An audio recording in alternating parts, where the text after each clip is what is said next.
Aku Nasa Salsabila. Dan aku Ahmad Al-Farisi. Kali ini kita kedatangan tamu spesial nih, yaitu Kak Helena.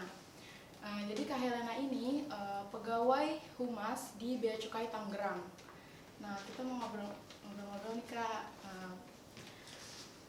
Tapi sebelum ngobrol ke poinnya, aku mau nanya nih, gimana sih Kak kehidupan di Bea Cukai Tangerang ini? Ngapain aja Kakak sebagai humas di Bea Cukai Tangerang ini? Nanya kesibukan ya berarti ya. Aku sejak tahun 2020 ditempatkan di seksi penyuluhan dan pelayanan informasi. Dailynya aku sebelumnya aku ada di sub pelayanan informasi. Jadi tugasnya itu untuk menyediakan, menjawab, mengasistensi perusahaan ataupun mungkin menjawab pertanyaan-pertanyaan orang, mungkin terkait barang kiriman, terkait pungutan pajak dan lain-lainnya. Nah, saat ini aku ada di sub penyuluhannya, itu lebih ke content creator sih ya. Jadi kadang kita visit ke perusahaan, itu biasanya namanya custom visit customer, atau kadang kita juga ada cluster meeting, datang ke perusahaan. Nah, nanti itu kita kerjakan sampai ke publikasinya, laporan dan apa yang sudah kita kerjakan itu kita publikasi nanti sampai ke Instagram Bea Cukai Tangerang, atau bisa ke lain-lain, nanti bisa ke YouTube, liputan dan lain-lain. Jadi lebih ke menampakkan apa yang dikerjakan di sini sih keluar gitu. Citra kantor sih ya. Iya. Nah, aku juga pengen nanya nih Kak. Jadi selama perjalanan karir kakak nih kenapa bisa menjadi humas di Bea Cukai? Terus sebelum kakak menjadi humas di Bea Cukai, kakak menjalankan pekerjaan apa aja nih Kak, kalau boleh tahu? Oke, dari karir ya? Iya. Aku memulai karir itu di tahun 2018, tepatnya itu di bulan Januari. Aku masuk di kantor ini, itu di seksi pelayanan kepabeanan dan cukai. Itu letaknya ada di lantai 1, itu lebih ke administrasi perizinan sih. Jadi kan di sini main bisnisnya itu adalah tempat penimbunan berikat.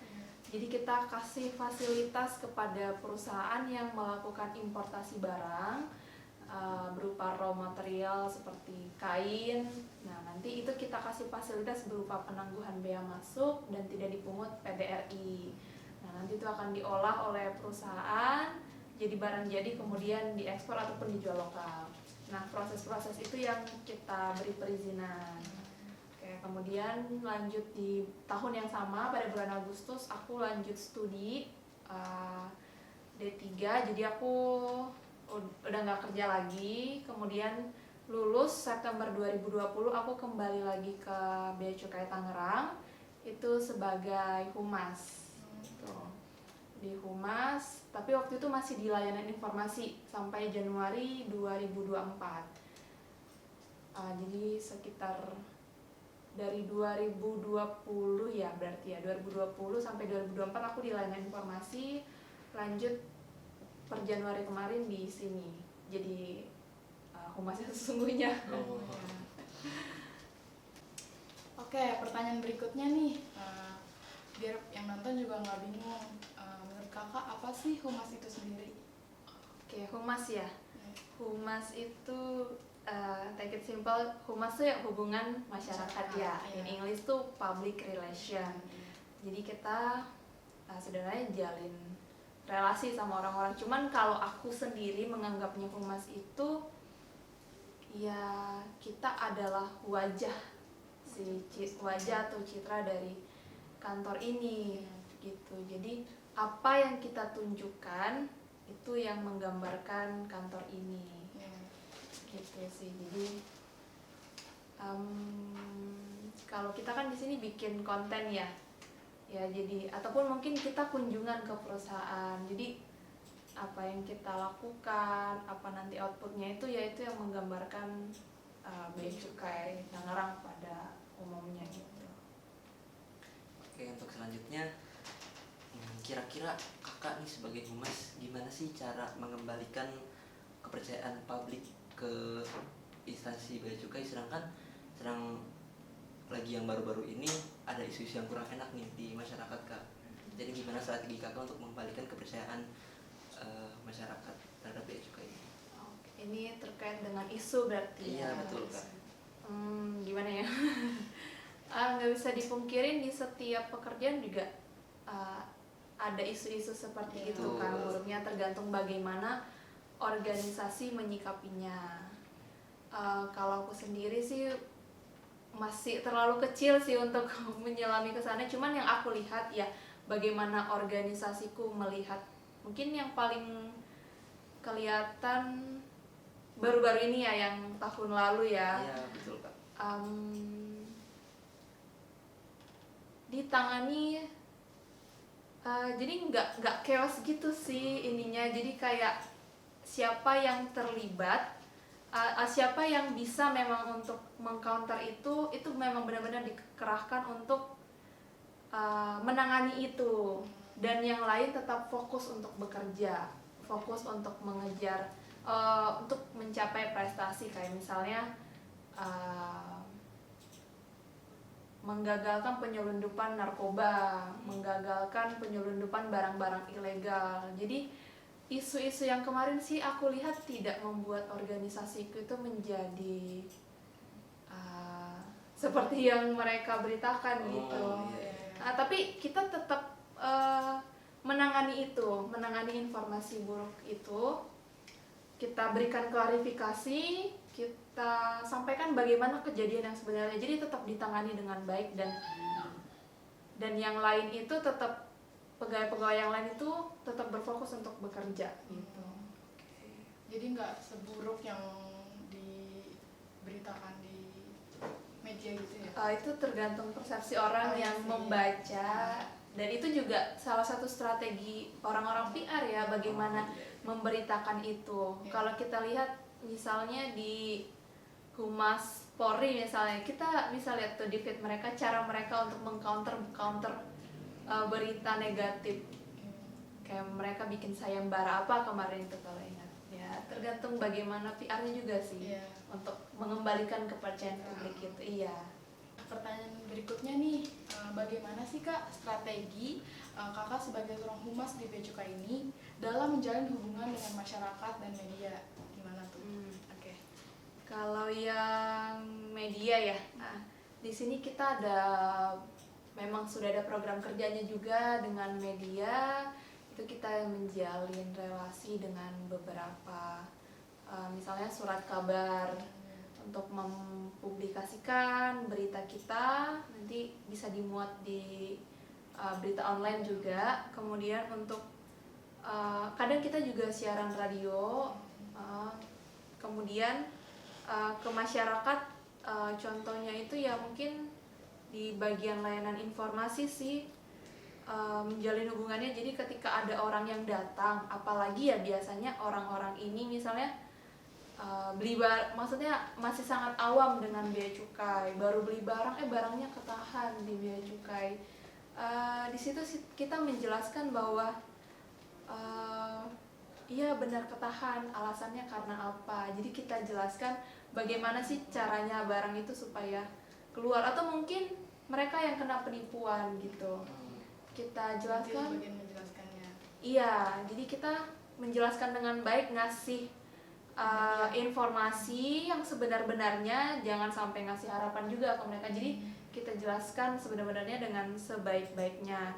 Nah, selain sama masyarakat dan media, kita juga berelasi dengan pemerintah lainnya. Misalnya di pemerintah daerah, terkait dengan dana bagi hasil cukai, dana bagi hasil cukai hasil tembakau, itu kita koordinasi sama Kota Tangerang Selatan, sama Kabupaten Tangerang, juga sama UMKM gitu. Jadi kita di sini juga ada UMKM binaan, dan di situ kita jalin strateginya tetap komunikasi yang baik, pendekatan yang baik juga ke mereka. Oh seperti itu ya Kak. Nah masih ada pertanyaan lagi nih. Sebagai humas itu berarti kan kita membuat atau menumbuhkan citra instansi yang baik kepada publik kan. Nah, apa sih strategi kakak untuk membangun citra yang baik untuk instansi? Oke.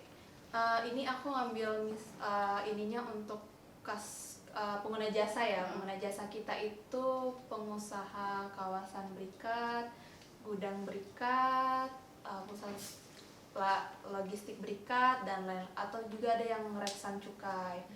Nah, di sini cara kita menumbuhkan citra perusahaan yang baik ya. Ini sih memang program kerja kita dan ini salah satu cara untuk menumbuhkan citra perusahaan yang baik dan juga menjalin hubungan yang baik. Kita itu ada visit customer namanya, dimana kita datang ke perusahaan, kita lakukan pendekatan, kita jalin komunikasi yang baik. Tujuannya apa? Untuk melihat perkembangan perusahaan mereka. Kita lihat misalnya kayak situasi COVID kemarin, kita lihat banyak yang melakukan PHK, atau mungkin memang kondisi bisnisnya kliennya tuh pada hilang semua, sehingga mereka orderannya turun dan perusahaan nggak bisa survive. Nah, kita di situ mencoba melihat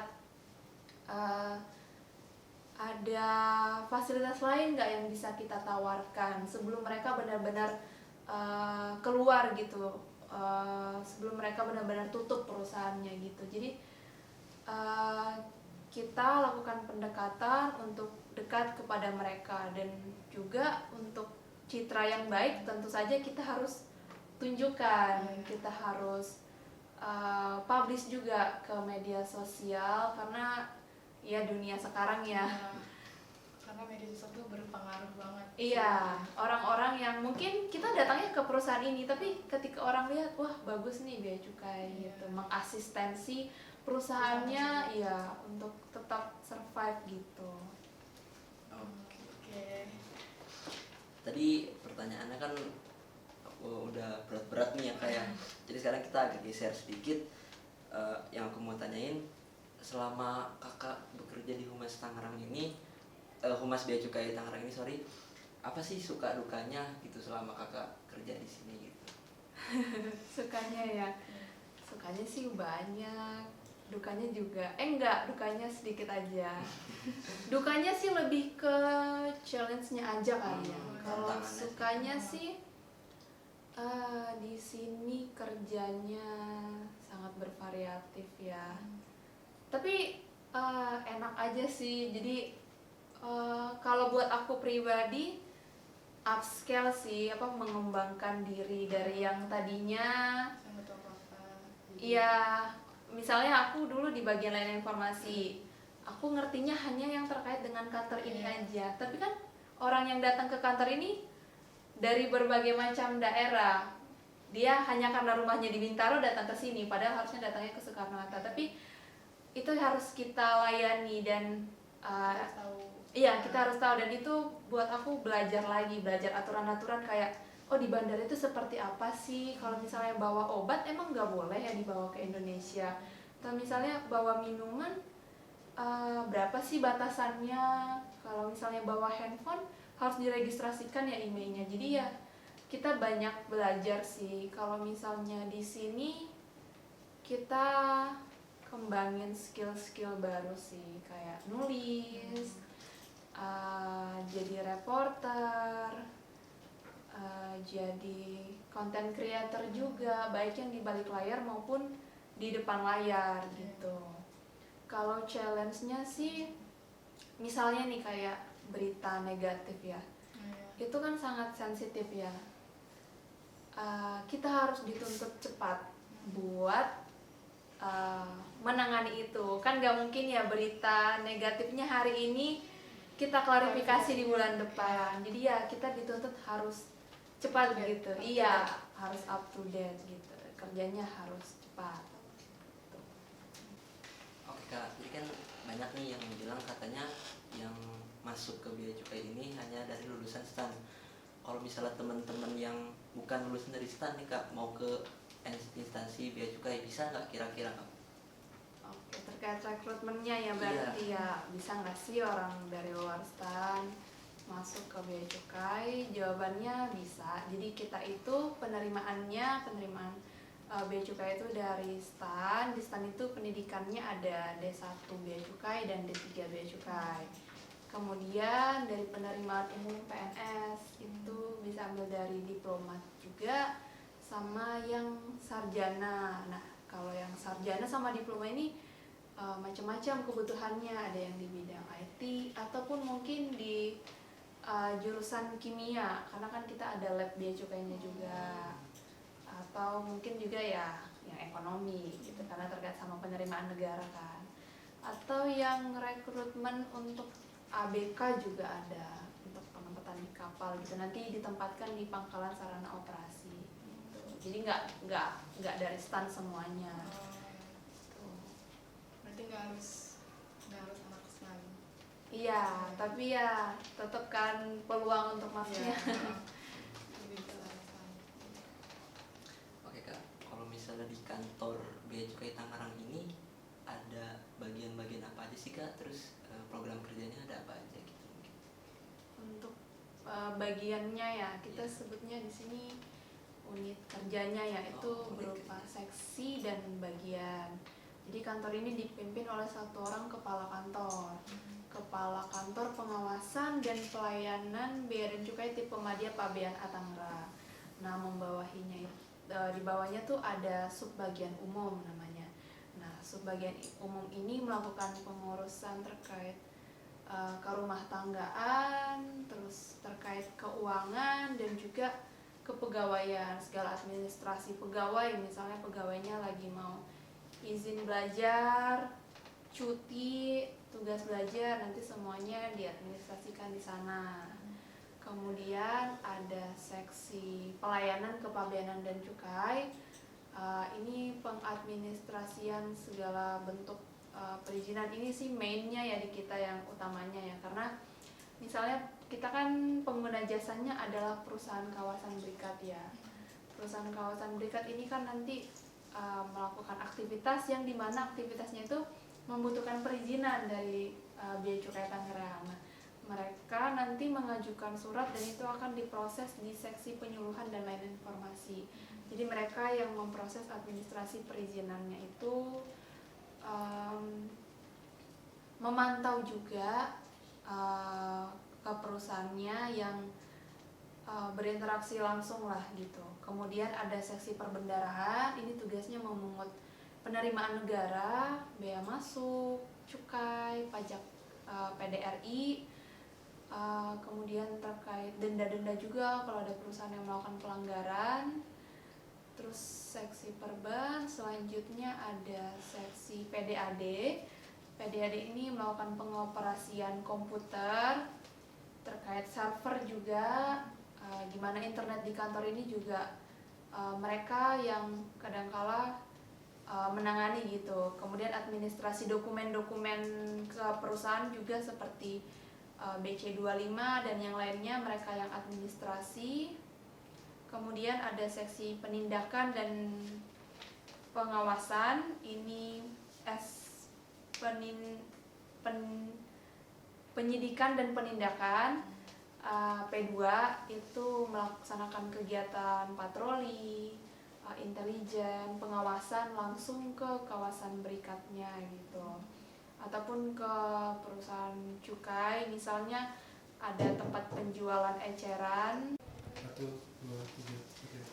Oke kak, kalau di kantor ini sendiri apa aja sih kak bagian-bagian dan program kerja yang ada di kantor Bea Cukai Tangerang ini sendiri?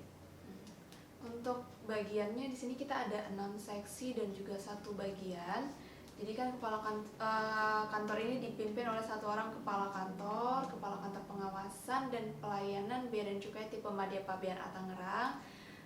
Kemudian ada bagian subbagian umum SBU. Nah, ini yang melakukan kepengurusan terkait kerumah tanggaan, kepegawaian. Jadi kalau misalnya pegawai mau cuti, izin belajar, tugas belajar, izin-izin yang lain nanti diurus di sini, sama terkait dengan keuangan. Kemudian ada seksi penindakan dan penyidikan. Ini melakukan kegiatan intelijen, pengawasan langsung ke ke perusahaannya, mengawasi kepatuhannya juga, misalnya terkait penjualan minuman ya. Nanti dicek dulu apakah ini memang sudah punya izin untuk melakukan penjualan minuman. Jadi mereka yang ngawasin secara langsung. Dan mereka juga pekerjaannya 24/7 gitu. Iya. Kemudian ada seksi perbendaraan, itu yang memungut bea masuk, pajak dalam rangka impor, kemudian tagih cukai juga. Nah, di sini juga kadangkala kan ada perusahaan yang tidak patuh sehingga dikenakan denda. Nah, si seksi perbendaraan ini juga yang memungut itu dan mengadministrasikan itu semua. Kemudian ada seksi penyuluhan dan layanan informasi. Itu menangani masyarakat yang memang sangat awam dengan bea cukai, mengalami permasalahan ataupun kendala. Jadi kita berikan informasi, kita asistensi supaya mereka mendapatkan informasi yang benar dan jelas terkait dengan bea cukai, dan juga misalnya tadi ya yang PR, menunjukkan citra yang baik melalui step publikasinya kita. Kemudian ada seksi pelayanan kepabeanan dan cukai atau PKC. Ini yang melakukan administrasi perizinan di kantor ini. Misal terkait dengan pengguna jasanya ya. Jadi misalnya kayak pengusaha kawasan berikat ingin melakukan kegiatan di perusahaannya dan membutuhkan perizinan dari kantor ini. Nah, nanti diproses di seksi pelayanan kepabeanan dan cukai ini untuk perizinannya tersebut. Kemudian ada seksi PDAD, ini terkait dengan pengoperasian komputer dan juga fasilitas-fasilitas seperti server komputer, dan juga melakukan administrasi dokumen kepabeanan seperti BC25. Kemudian ada kepatuhan internal. Di seksi kepatuhan internal ini menangani internalnya pegawai. Jadi melihat kepatuhan pegawai, mereka mengawasi kepatuhan pegawai seperti itu. Sama juga terkait dengan target-target kita. Bekerja di sini itu disebut dengan IKU ya. Target kita dalam setahun itu mau ngerjain apa, nanti diadministrasikan di mereka. Itu sih 6 seksi dan 1 bagian. Kan tadi aku sering denger kepabeanan. Terus aku mau tahu nih Kak, kepabeanan dan cukai itu apa sih Kak? Kepabeanan dan cukai ya, itu sih berarti bea sih. Kepabeanan dan cukai. Bea itu terkait dengan pajak, tarif bea masuk, bea keluar. Bea masuk untuk pajak atas barang-barang yang masuk ke dalam negeri. Bea keluar itu pajak atas barang-barang yang keluar dari dalam negeri ini menuju luar daerah pabean. Nah, kalau misalnya bea masuk memang banyak ya yang dikenakan, hampir semua, banyaklah barang, misalnya mesin dan lain-lain itu kena bea masuk. Namun untuk bea keluar ini hanya ada 5 komoditas. Tujuannya itu untuk meningkatkan ekspor kita, meningkatkan devisa negara gitu. Kemudian untuk cukainya sendiri sama, artinya juga pajak. Nah, ini dikenakan terhadap barang-barang yang sesuai dengan undang-undang cukai itu memang dikenakan pungutan, konsumsinya perlu dikendalikan, peredarannya perlu diawasin, objeknya itu minuman mengandung etil alkohol, kemudian ada etil alkohol sama hasil tembakau berupa rokok, cerutu, dan lain-lain. Intinya sih memungut, mengawasi barang dan memungut. Iya. Oke guys, jadi mungkin cukup sekian bincang-bincang aku dan Nashwa bersama Kak Helena. Seru banget ternyata, kita udah banyak tahu tentang bea cukai, tentang kantor bea cukai yang di Tangerang, tentang humas yang ada bea cukai itu sendiri.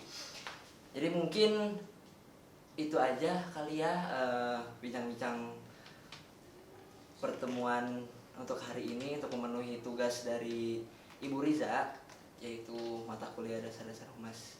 Mungkin Terima kasih Terima juga kasih nih banyak, Kak. kepada Kak Helena udah mau ngeluangin waktunya nih buat kita wawancarain. Sama-sama. Makasih Kak. Makasih, Kak. Oke, cukup sekian dan terima kasih, kurang lebihnya mohon maaf. Kita pamit undur diri. Wassalamualaikum warahmatullahi wabarakatuh. Dadah. Bea Cukai Makin baik. Mat nih kemana dulu? Hai guys, jadi kali ini kita kedatangan tamu spesial yaitu Kak Helena. Jadi Kak Helena ini adalah salah satu orang di bagian Hai guys, jadi sekarang kita kedatangan tamu spesial nih yaitu Kak Helena. Jadi Kak Helena ini orang pegawai pegawai humas. 2, 3 bentar. Gimana? Ngomong, Bang. Ini ke sana. Apa kan? Yang tua. Ayo, kita. Bea Cukai ya.